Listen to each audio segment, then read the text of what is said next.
Welcome to the Responsible Marketing Podcast, conversations about marketing, sustainability, and how we can all help in becoming more responsible organisations. I'm Jo, a marketing strategist and consultant with a career spanning corporate, small medium business and self-employment, incorporating marketing and commercial in various guises, and now flying the flag for a more sustainable and kinder future. In today's episode, I'm joined by Niall McKay Mount, aka the Screaming Chimp Chili Sauce Man.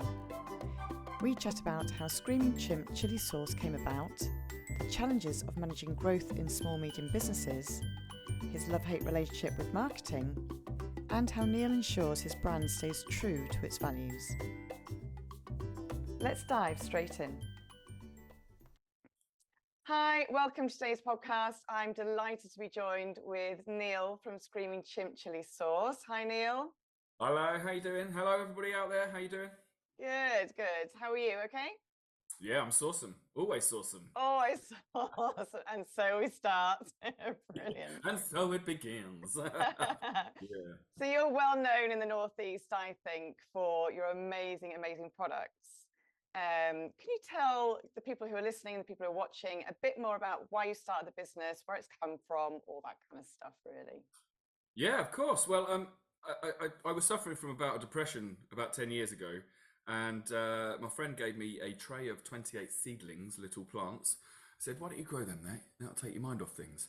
So I made my sister a Manvy's Food Challenge sauce when she was at university. She said, can you grow, you're growing chilies, yeah? Will you make me a Manvy's Food Challenge sauce then? What? Yeah, we want to do a chicken eating competition. We're going to give the money to charity, and we'll boost our course through the local press when we give the money to charity. So I made her a sauce. I'm not going to swear at you. You can find it online. Yeah, the first word was mouth, and the other initial was F. And that's okay. Mouth. I think it says what it says. Yeah, it says what it says. It did what it said. So, yeah, and then my friend who lives in Nerja in Spain said, why don't you bring some of that sauce out when you come? I know you're still suffering. We've paid for your flights to come out. Stay with us for a weekend. So I took some sauce out, and he said, look, it's a great sauce. You can't call it MF if you're going to sell it, though, mate. He says, it's a bit too hot. You'll have to scale it back. So it just, we were out on a walk the next morning, and that sauce was obviously still called MF. But, yeah, well, Joe knows what it is. You can see about it all on our About Us page on screamingchimp.com. But yeah, he said, look, come up with a new name. So we were out on a walk, and I was teaching his children how to do that blowing a blade of grass thing in between your thumbs when you're a kid. Yeah, I used to love doing that. Yeah, it's cool, isn't it? So yeah, I was like, look, kids, this one's got a hole in it. Wonder what noise that's going to make. And he just went, that sounds like a screaming chimp. Oh my God, you got to call that. I'm going to call that sauce the Screaming Chimp. And that's where the name came from. Oh wow, that's amazing. Yeah, and about 2 hours later, we were sat celebrating coming up with the name Screaming Chimp. We went to a Brazilian restaurant, having a few cocktails and a bit of food and stuff. And then, they bring out pineapple at the end of the meal. I was like, what are you putting pineapple for? Well, it's got enzymes in it which breaks down proteins. It's very good at aiding digestion. Oh, is it? Right, I'm going to Google pineapple chili sauce and see if there is any. Oh, there aren't any. Right, I'm going to make the first pineapple chili sauce. Pineapple sauce is my favourite. You know that though.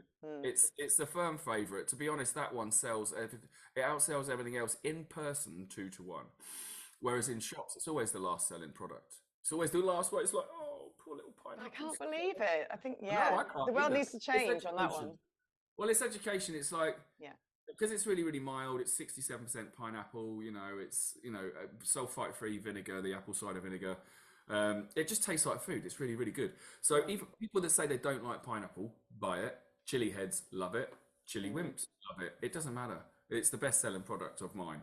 But in shops, people have got that mindset still. Pineapple and pineapple chili sauce. What are you on about? Why don't you have a little try? Have a little read of the ingredients. And then they try it and they're like, right, I'm having one of them. That's my first of yours. I'm having. And then that's how it starts. And then, obviously it's set out on the stall and on shelves left to right, mild to wild. So it's like, it's nice and easy for people to understand and go, right, okay, 2 chilies, 3 chilies on the bottle, 4 chilies on the bottle, 5 chilies. Right, okay, we can see it's left to right, mild to wild. So it's great. It's good. So that was your first sauce that you made. Yeah, the MF and then pineapple, then mango and papaya came, sat at the dinner table as well. because my friend said, look, Malaga area is world renowned for growing mangoes, papayas, and red bell peppers and stuff. Why don't you do an ode to the day? So on the side of mango and papaya, which actually got a great taste award back in 2017, it says, this is inspired by a trip to Nurka to see our friends. Yeah. So I had 3 products. So instead of calling that sauce the Screaming Chimp, yeah, and had an LCN account, so we had a look for the domain names, and they were all free. So I bought .com and .co.uk, sat at the dinner table. I'd had a few drinks by that time. Vicky set up the account and bought those domain names, sat at the dinner table. We had we set off. That was our little journey. That was our start. And then when I got back to the UK, I spent sort of a month looking at trademarking and different things. And then I got I trademarked Screaming Chimp. Got the certificate on my birthday, with the email with the certificate attached to on my birthday on the 5th of February 16. And then I started making some other sauces. I made Vic's Old Smoky for Vicky because she doesn't like chili, so that's the chili. Your wife, just Vicky is Mrs. Chimp. That's right. Yeah, Mrs. Chimp. Mrs. Chimp, bless her, bless her. What a mantle to uphold. I think she likes it. Yeah, Sorry? She does like it. She loves it. It's a great mantle to carry. It's brilliant. I don't know. Well, it was other traders that were saying, well, where's Mrs. Chimp this week? Oh, she's at blah, blah, blah. And then she'd get home and go, well, they were calling you Mr. Chimp at the stall. And I'm like, right, that's going on socials. I'm using that. I'm using that. Thanks, guys. So that was June and Martin from the Goat People, the goat company doing goat meat. They used to call us Mr. and Mrs. Chimp. So I'm like, right, I'm using that. Thanks, guys. Absolutely. Yeah, so that's where that really started. And then I came to market really with 7 sauces. And now when people come to market, all the new sauce guys, whenever they come with 7 sauces. Me and my friend started the mild to wild thing. Yeah. And that's now everybody uses it all over the world, all over their websites, all over social medias. Yeah, I used to have the sauce producers ring me, like they made really hot stuff. Like a lot of people down south. What are you doing? What are you doing mild stuff for? Well, not everybody likes chili. Really, really hot chili. I mean, there's nearly 3,000 varieties of chili. They're not all hot. So I'm doing a range from mild to wild. Well, should we be doing that then? What? I don't know. That's up to you. Mild sauces, do we doing? They're brand marketers, honestly. Yeah, fair play to them. I mean, like it's good to be inspirational for people. I mean, there's loads of chili pineapple sauces now. Yeah, there's lots of them. I was quite proud of myself. Well, I was proud of the fact I was at a chili festival down in Windsor about a month ago, and everybody around me had pineapple chili sauce. I'm like, yes, get in. Did you say I started that? That's me. Well, in the UK anyway. Obviously, in Costa Rica and Caribbean, there've been pineapple pickers and sauces and stuff, I would imagine, for a long, long time. But they were just not on Google, which is why I say that I made the first chili pineapple sauce. Yeah, definitely. Which I'm quite proud of.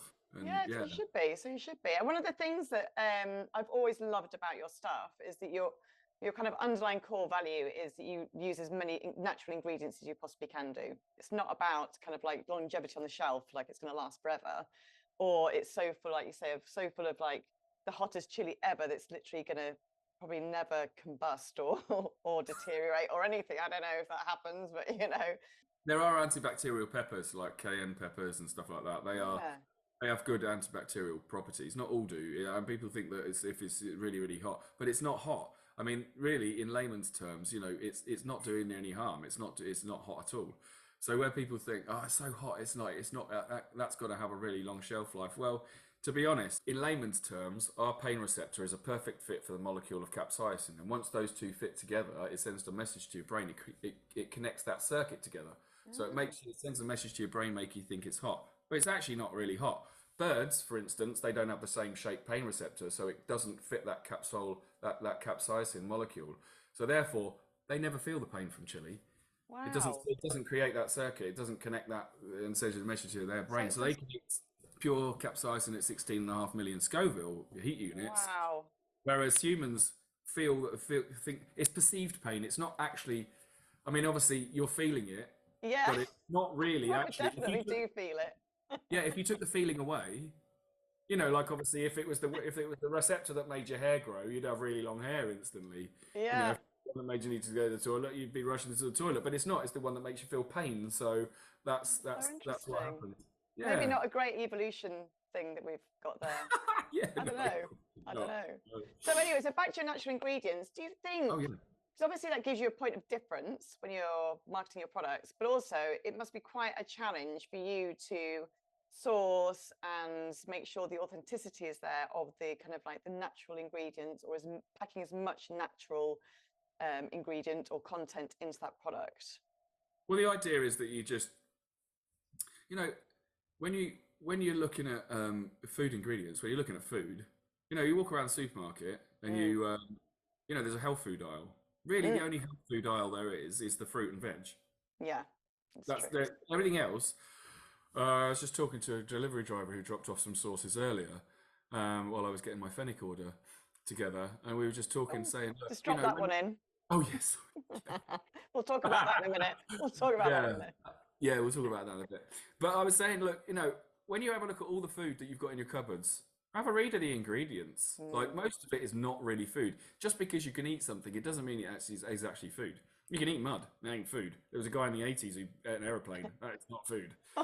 Just because you consume something, it doesn't mean it's actually really food. So, like, what I construed as being real food is things like, like I say, with the sauces, they're fresh ingredients, they're real food. There's no starches, bulking agents. There's no like gum. There's no weird stuff in the vinegar that we use is sulfite-free vinegar. And that stems from me when I used to bottle wine for 7.5 years at Greencroft Bottling Company. I ran their vat room, and we used to have the SO2, and then every time and rouse it with nitrogen. And every time I open a bottle of wine now, that's the first thing I smell and taste is the preservative. That's so interesting. I'm like, well, I don't want to. I want to taste fruit. I want to taste ingredients. I want to taste real food. And which is another reason why I don't blitz them really, within an inch of their life and make them smooth like ketchup. Because food is not smooth. Even if you eat a tomato, it ain't smooth. So that's why the pineapple sauce is still it's still fibrous. It's still got that quality to it, which I really like, because it makes you believe that it's real food, because it is real food. Yeah. 67% pineapple, apple cider vinegar, a little bit ginger, demerara sugar, lemon juice, ají limon chili. That's all that's in it. You've just given away your state secret. Nah, no, it's on the side of the bottle. Well, that's the thing, since obviously there's Natasha's law. I mean, I've always done it anyway. Always listed the ingredients. This was quite good. I was at a free-from festival, vegan and free-from thing, and this lady came up. She's read all the ingredients on my Vic's Old Smoky and Chipotle sauce. Yeah.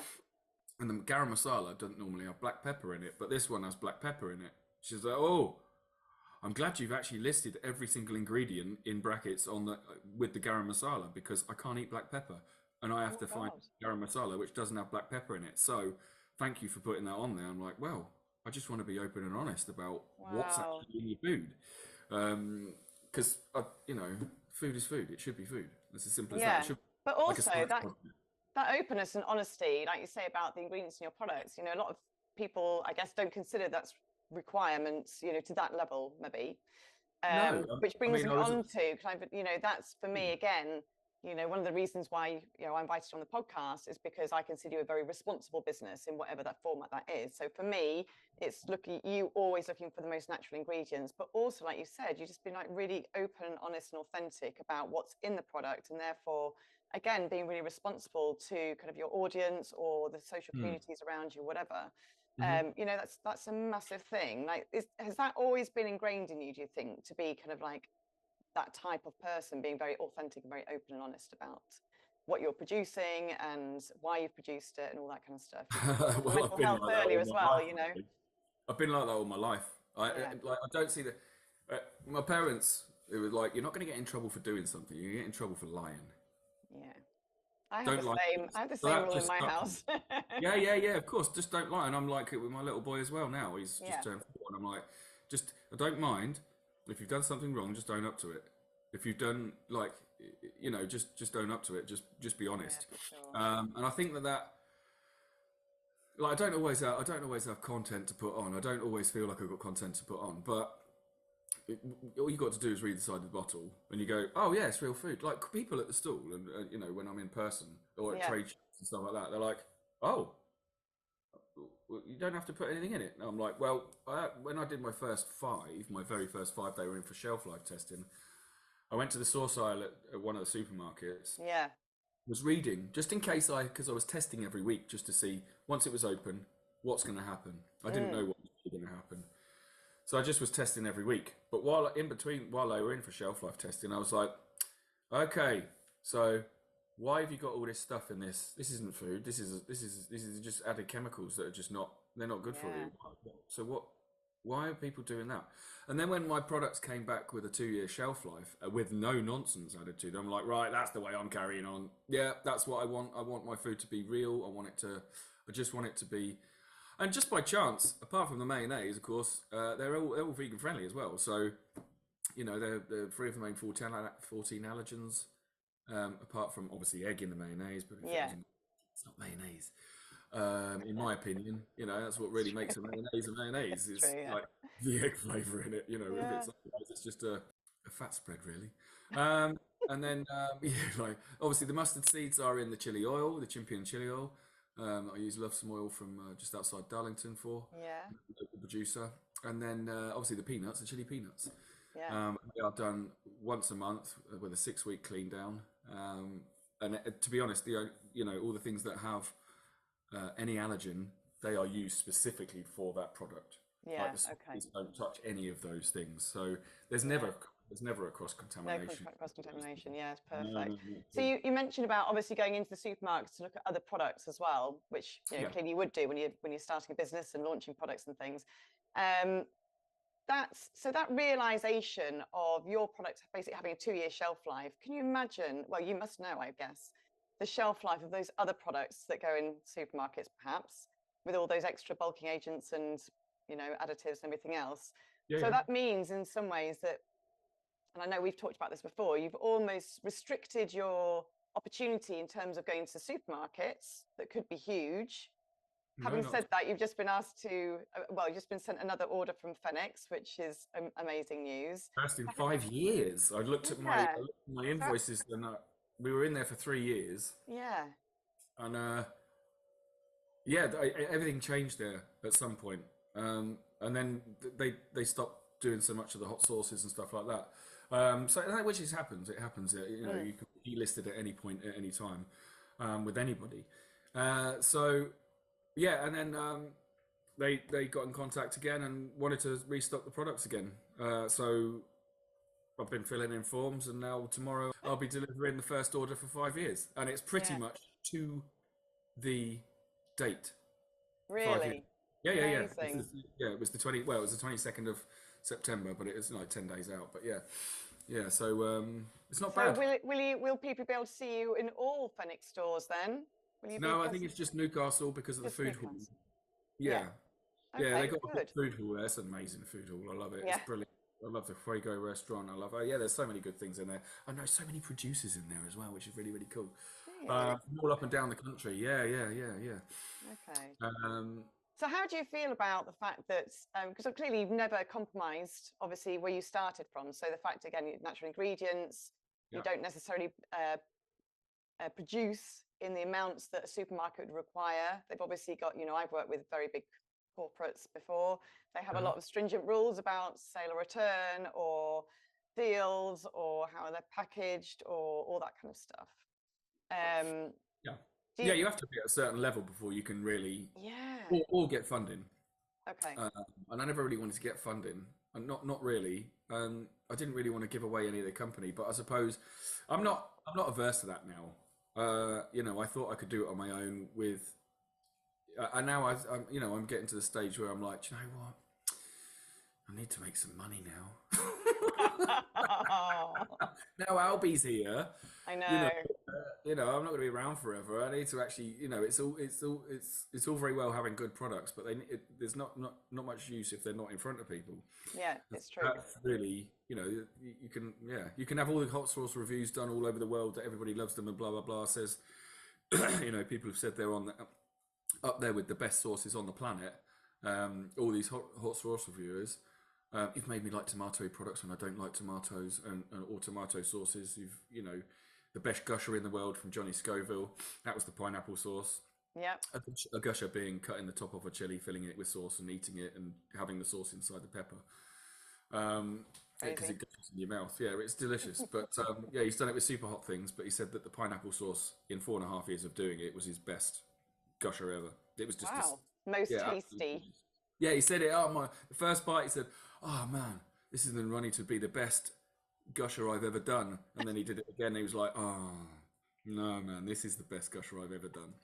So I was really really proud of that because he's Johnny's had a Disney. He's got a series called Super Hot Lives of the Spicy Pepper People, going around America trying to find the hottest chilies and talking to Troy Primo and lots of different other producers in America. Okay.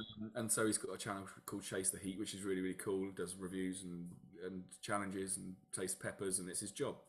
So having him say that, where he's kind of like, oh, yeah, you know, he's like the chili god. yeah, he's the chili god. So big shout out to Johnny Scoville over there. Yeah, so having him say that was pretty cool. Yeah, it's amazing. Okay, so that's an amazing marketing opportunity, isn't it, really? Having someone with that much influence and kudos, I guess, in that type of world. Yeah. Tell me a little bit about your love-hate relationship with marketing. I know it's marketing. Marketing. Yeah, marketing. So, well, it's everything, isn't it? Marketing. It's like, because your videos, like you do a lot of live videos. You do a lot of live videos at events you're at, and even if you're making in the kitchen, all that kind of stuff. You do loads, and you're amazing on camera. Well, thank you. But you still say you don't enjoy it. It's like, well, I don't. I find it hard to like. If I had somebody, I think it's a crisis of confidence, really, with regards to having like imposter syndrome or whatever you want to call it. Feeling that somebody wants to listen to what you want to say. Do you know what I mean? Like, yes, I know. I'm hoping somebody will listen to this or watch this. Well, yeah. I mean, this is cool being here, and thanks for having me. But what I mean is, like, actually come up with the content yourself, and you got like your phone, and you're just going blah blah blah blah blah blah blah blah blah blah blah blah blah blah blah. You know, all that sort of stuff. You know, actually thinking that somebody's going to be interested in something like I've got to say. That's what I struggle, and then I struggle with like, okay, so if they're not going to want to hear, I'm kind of almost second guessing what people want to hear. Yeah, really, I should just talk, and that's that. Because I love going around the markets. I love showing people what's there. We're at trade shows. Oh, here's Piper's Crisps. Say hello to my champions. You know, like hello, morning champions, and all that sort of stuff. You know, here's Global Knives. Let's have a word with Glengoyne whiskey or whatever. You know, or you know, let's have a little chat and. Yeah, I like doing that. I like being the person that goes around. I mean, in 2018, I contacted the BBC and had a screen test for a programme, wanted to head up, going around talking to producers of different products all around the UK. By the looks of it, they didn't like me because I never heard anything back. But then a year later, a programme on the TV just doing exactly that. So who picked you to the post? Yeah, well, no, it wasn't. I gave them idea. Oh no! For it, I think. So they just used people that they already have on TV to head up those programs. So so it's a good concept of like, you know, obviously it works. You know, people do want to find out where products come from, which is why I sometimes do videos of me cooking and showing how to make things or how I've been making things. But yeah, I do like it. It's just, you know, since I outsourced some of the products, that's where back in 2019, that's where some of the imposter syndrome came in, because I'm like, well, I'm not making those anymore. And people keep on saying, but it's only 4 out of your 22 products that you outsource. Yeah. You have thousands more at home, so stop worrying about it.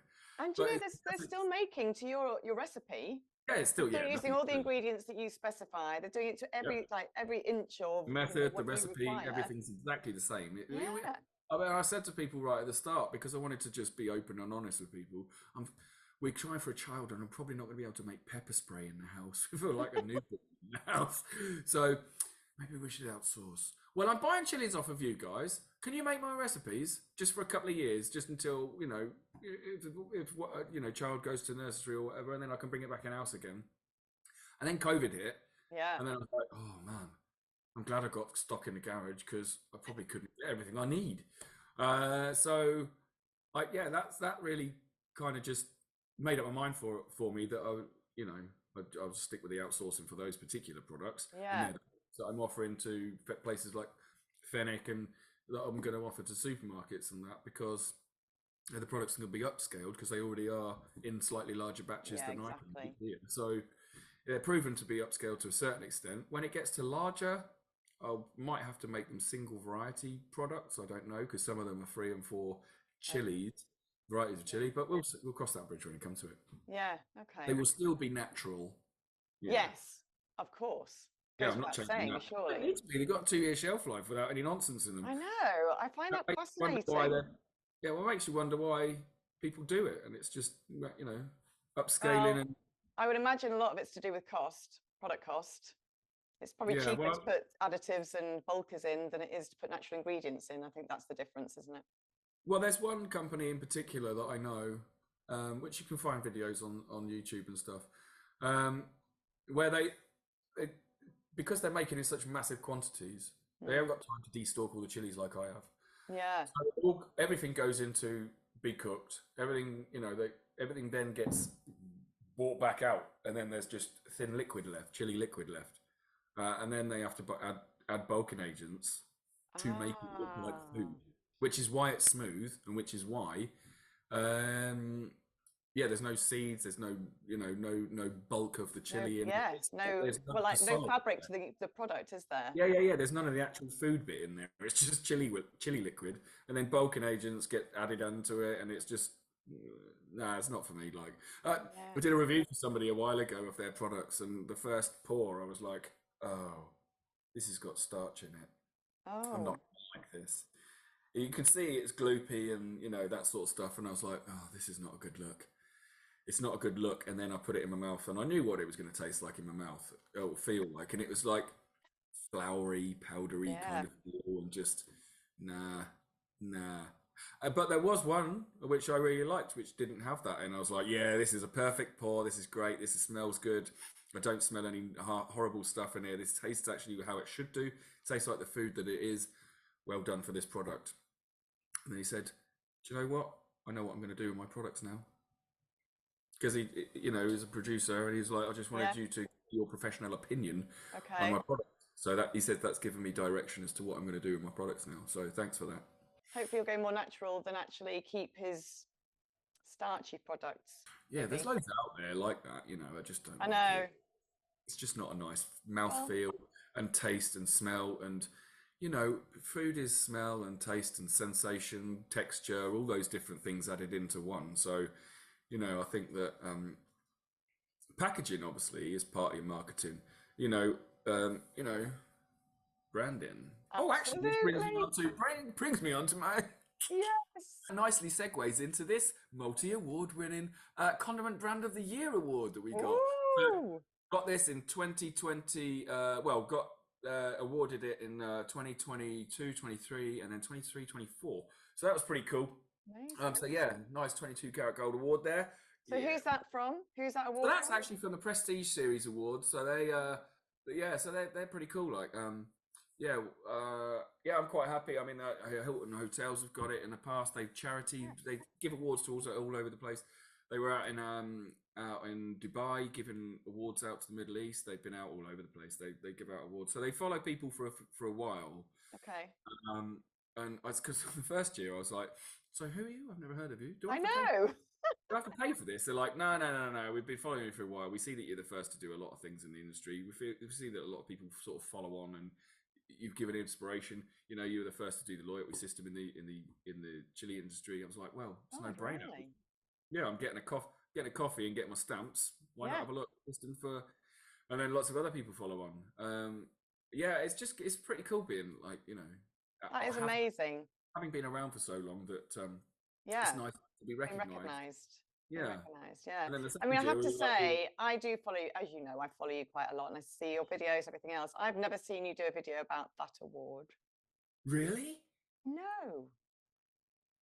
I may not have done. I did a post when we were having our photograph session, and that obviously the interview. But yeah, true. Actually, I don't think I have done an actual video. There you go, some literally gold content right there.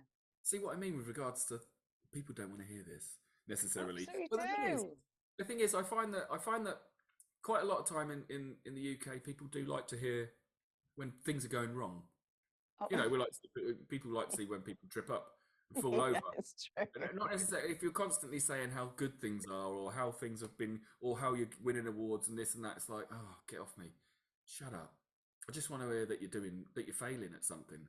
I think you did do a video about, did you drop a tray or something, or you didn't put the top of a blender Oh or yeah, something? yeah. I When think we had last one of time those, which was brilliant, I have to say. Yeah. It's just 5 minute clean up there before and after. It's awesome. Yeah, I like the fails, but obviously in the kitchen, I'm not really failing because of course I've been in the food industry all my life, on and off. My mum was a home ec teacher to start with, and then worked in restaurants and cafes and bars, ran pubs for a bit, made beef burgers, bottled wine, all sorts of different making chili sauce. Experience. Yeah. So I've pulled a lot of different things from different areas. I'm quite proud of my sauces, I'll be honest with you. So you should be, absolutely. So just moving along a little bit. So as you know, I'm a bit of a champion for sustainability and trying to get other businesses to become more responsible businesses. So do you think within your business or within the kind of the small, medium businesses, nice ad, by the way, he's just showing his cup for those who are listening and not watching. Yeah, you can get them online. Branded cup. You can buy them online, as well as the T-shirts also being demonstrated. And I think a key ring, chili sauce holder, all that. Yeah, hot sauce holsters are on order again because I sold out of them. Yeah. Okay. Maybe next year. Or Christmas is coming. Christmas is coming. So do you consider sustainability within your business? Like, do you ever think about kind of like how you're sourcing ingredients, how you're sourcing products, how you're sourcing your glass, for example, for the bottles?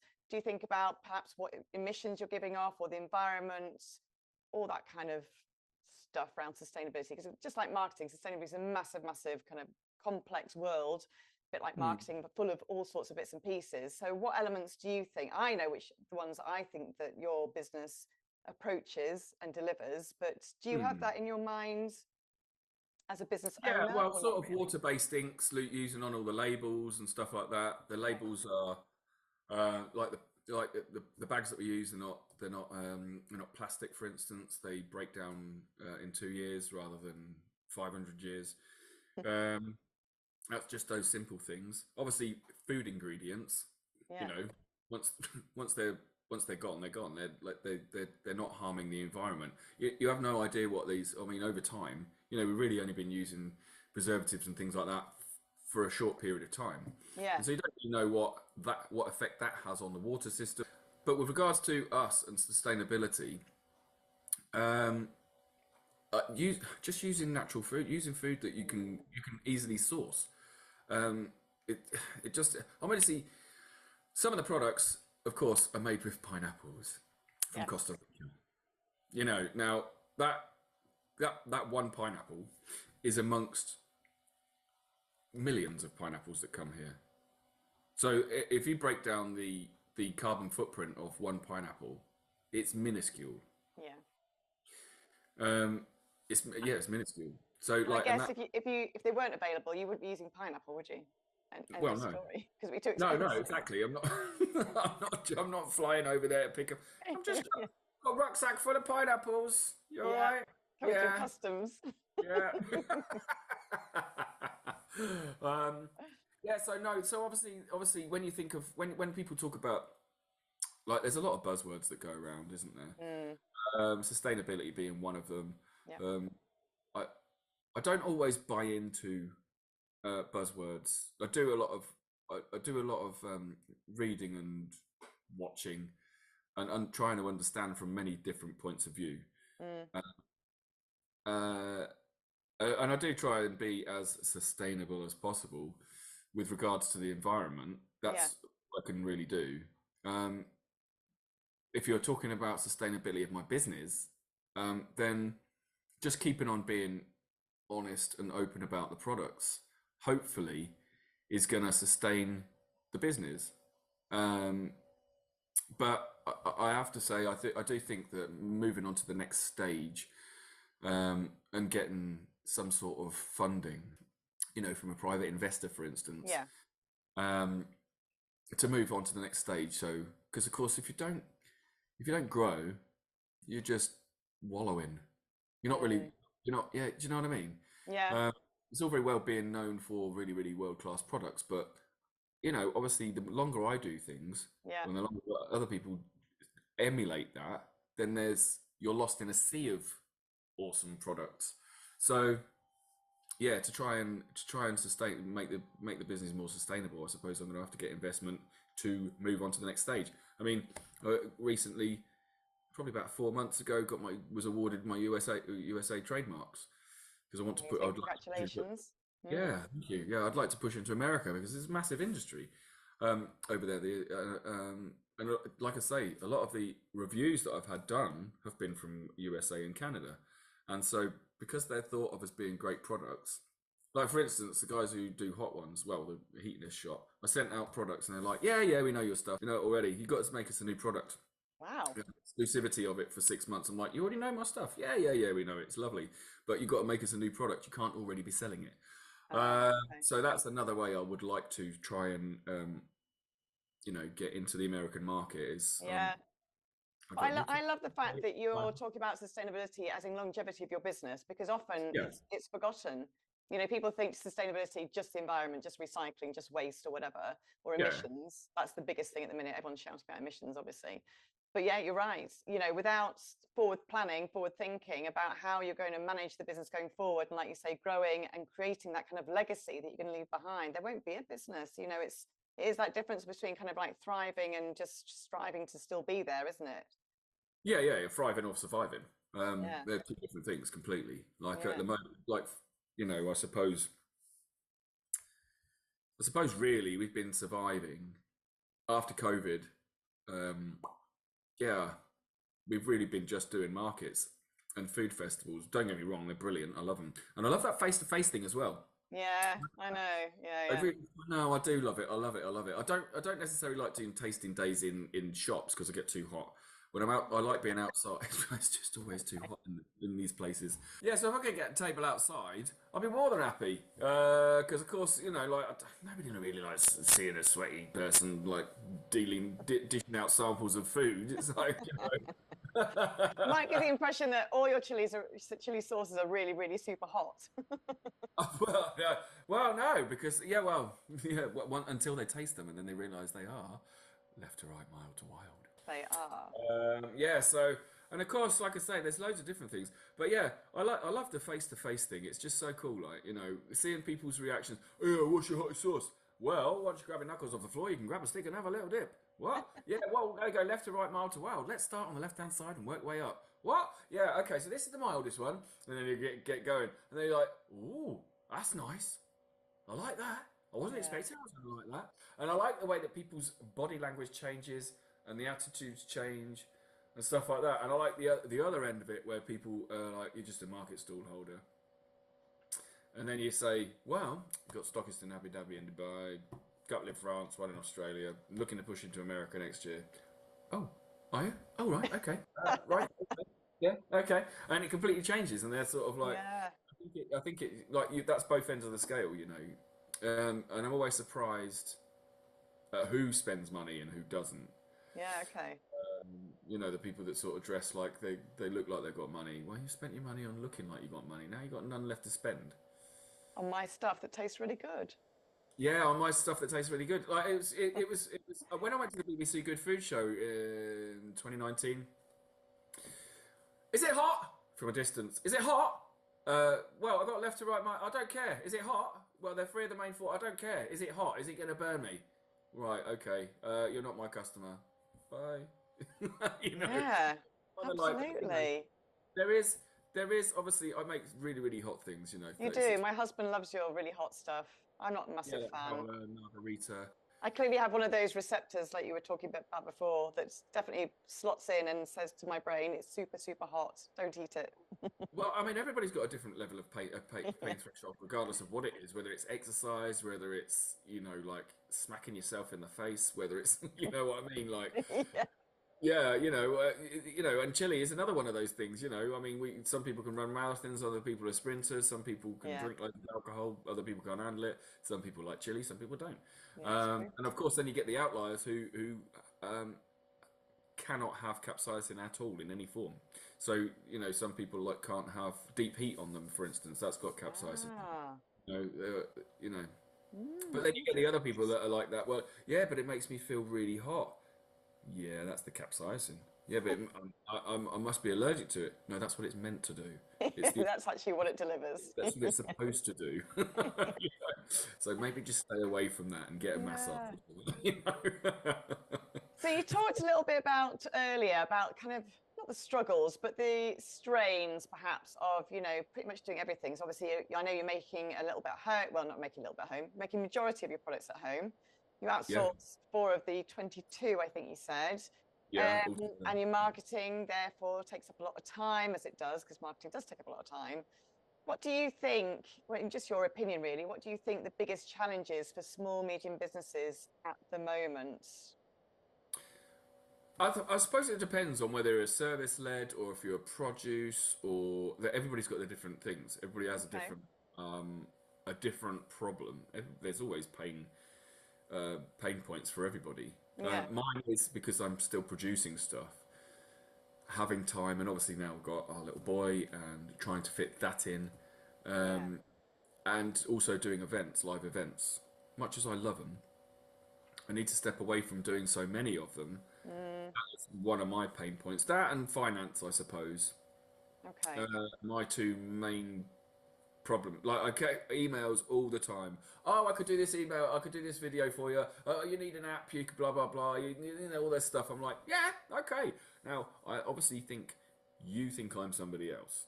You obviously haven't done any due diligence on my company whatsoever, or me. You don't know that I'm a one-man band. You don't know that I am struggling as a business. You don't know that um, I don't have the money that you require for your service. Yeah. So maybe go away and do some research before just sending out 1,000 emails to loads of people. Yeah. Actually target people properly, and yeah. So that's. I think I probably need to do a targeted email. You know, like you know, more, we do send out a new newsletter, but it's just a Yeah. generic thing. I need to do. It has to have better content, I think. But that all comes down to But time. I'm Having going to time say that to comes down to design these time things. then, doesn't it? So really, That's you're my main. almost in a bit of a kind of like circle where you kind of like need the time to do it, but to get the time, you'd have to outsource perhaps some Yeah. more product, and therefore you need the finance to outsource the product, and Yeah. therefore you need time to make them. Yeah, yeah. Anyway, we could go on forever, couldn't It's we? just a vicious circle, isn't it? It's Yeah. So really it's hard. actually at some point I'm going to have to break that circle. At some point, you know, there's no point keep on going around and around and around. At some point, I've got to like, right, okay, bosh. Now that's going to take it off in a different direction instead of it keeping the circle going around. So yeah, there's no point constantly buffering. You actually I have know. to. That's the thing, Do is you you know have what I to mean? make a difference, don't you? Yeah, yeah. You have to make a change. But like you And so said, now, you've been running the business what for 9 years? nearly, yeah. Yeah, and you're still here. Yeah, I mean, So there yeah. clearly is some positives out of that as well. So, Yeah, of you know, course. Especially go through all those weird times a couple of years ago. Um, yeah, like all the COVID times. I know a lot of people. I know a lot of companies that, like a shop of ours in Amsterdam, that they had to close their shop. They couldn't stock us anymore. yeah. Well, obviously they don't have a shop anymore. They didn't stock anything. Bless them. Yeah. But yeah, and then yeah, like loads of producers I know, loads of other companies that have gone by the wayside because they weren't able to stay open. Yeah. Big companies went, you know. So I'm quite pleased um, that I have gone through that period and now coming out the other side. Yeah. I mean, I think there's something to be said. I was talking to someone else about this a few weeks ago. There's something to be said about being a small business because you can be really agile. So when Yeah, things do crop up like that, you can, you know, change the way you work, or like you say, bring things in house even more or whatever. You know, I guess it was great because were your outsourcing partners, they were still working through COVID, I presume, were they? Or yeah, they were. Yeah, so yeah, yeah. the fact you were kind of like isolated from each other was irrelevant because they were still working. You could make it home. So actually, of course, you sell online as well as face to face. We'll do all that in a minute. So actually, your continuity of business is much better versus some of the other businesses who couldn't do that, who couldn't make the changes or be as agile as you. Yeah, yeah, yeah. I mean, that's the other thing. I mean, like if you think like it's easy to pivot and do, like anybody you can pirouette on your own, but you get a business of 1,000 people trying to pirouette at the same time and do the same thing. That's not happening. It's tough. Yeah. Yeah, it's just not happening. So yeah, it's like turning a massive ship rather than a tiny speedboat. It's like, exactly. do you know what I mean? It's like, yeah, it is easier to do that. But the thing is though, I've got so many ideas. I've got so many great ideas for Screaming Chimp. It's down to finance. I think what you need is like a bit of time with a marketing consultant that comes fully funded. I might be able to suggest one for you. That would be a awesome idea, Gail. Awesome. Let's do that then. We'll definitely do that. Neil, it's been so lovely speaking to you. Thank you so much for your time. I know you're a busy, busy man with your lovely little boy, but also obviously your business, which is what you're talking about. Thank you so much again. Where can people find you and buy your amazing product? Okay, so you can find us on screamingchimp.com. That is the website. That's the domain name that we chose to use because we want to be founded all over the world, which is why we send into America and as far as New Zealand and all over the place. And then you can find our stockists on there as well. It's essentially a store locator. You can put in your postcode. It doesn't store that information. You just put the radius you want to see, and it will give you these stockists. There aren't many. There's not a huge amount of stockists, but that is going to grow. And then you can see us obviously on Facebook at Screaming Chimp. We've got a group on there called Chimpions, which really is everybody that buys is a champion of the world. And so that group was set up for champions to help each other out with how they use the products. Yeah. And so there might be an idea, i.e., somebody made some Angela Pack. She made some great cheese scones, and she didn't have any mustard, so put original hot sauce in there. Wow. She's not going back to. She said, "I'm not going back to mustard." That just made a complete difference. Yeah, people use them for spice cream and ice cream and wraps and all sorts of loads of different things, chili crab and all that sort of stuff. So you're on Instagram as well? On Instagram is Screaming Chimp 1. I really mainly do those two. I've started a little bit of TikTok, but I'm not doing very much on it. And that's the other thing. Choose wisely which path you want to go down. So obviously, well, there's the thing. If you have loads of different social media channels and you're not active on them, it makes it look pretty bad. And so I've kind of done that in the past. It's a little bit like when we first started. Right, so I want direct feedback, so I'm going to go do markets. I want to know if I need to change these earlier on. Fail early. Yeah. Okay, so now okay, so everybody likes them. Right, great. Have you got any shops? No. So we started getting shops. You supply restaurants? Well, we can. Okay, so start getting catering packs. Have you got a website? Oh, well, maybe I should get a website. So now we've obviously got a website within the first few months. And you end up doing loads of different things. But the thing is, if you don't, I think you need to choose one or two. Do them very well. Yeah. Rather than, you don't want to spread thin like butter. You need to be chunky like cheese. Because chimpanzees is awesome. Chimpanzees. Well, yeah. Chimpanzees. We'll look forward to that one. Chimpanzees is awesome, love. Yeah. But yeah, I mean, so I was saying with the social media channels, there's no point having loads of them. I might start closing some down because it's like, you don't get traction on some. You don't. If you're not putting all of your energy into one. I mean, I closed my Facebook page down earlier this year because although it was lovely and I had lots of lovely comments, it was normally from friends or people who followed me elsewhere. So kind of LinkedIn is my main area now. So yeah, LinkedIn. I agree. I'm trying to have like one or two, if that, and then just fire at that, And also, like you say, when you've only got so much time, why spread yourself like butter when you could be like cheese? Interesting. More cheese, please. More cheese. So people can buy you, not you, clearly, buy your lovely products from Phoenix at this Christmas or before Christmas, actually. So hopefully they'll be on sale in a couple of weeks' time. That's amazing. I'm hoping I definitely pop up and go and see them and just take a photo if nothing else. So clearly I would buy up there, but I like to buy direct from you online. This is the thing. So Neil, it's been really great. Thanks ever so much for your time again. I hope people can find you on Instagram and Facebook, and clearly have a look on the website as well, because your products are incredible. We absolutely love them. I've got another order to put in the next week or so, because we've run out of everything. So yeah, That's definitely. a good sign. I know, it's good, isn't it? Yeah. Yeah. What's the point of being in a hot sauce collection? I make food, eat it. Yeah. So thanks again, and I'm hoping to see you soon. But please say goodbye to our listeners and our watchers. Yeah, thank you very much for listening and watching, everybody. I hope you enjoyed that. Stay awesome and keep on chimping at screamingchimp.com. See you next time.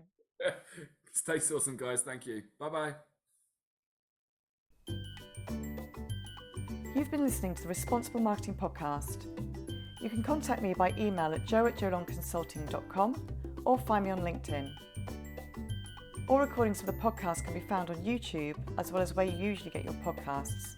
If you've enjoyed listening, please hit subscribe, which helps the podcast be found by more people. And of course, feel free to share it on your socials. Until next time, thanks for listening.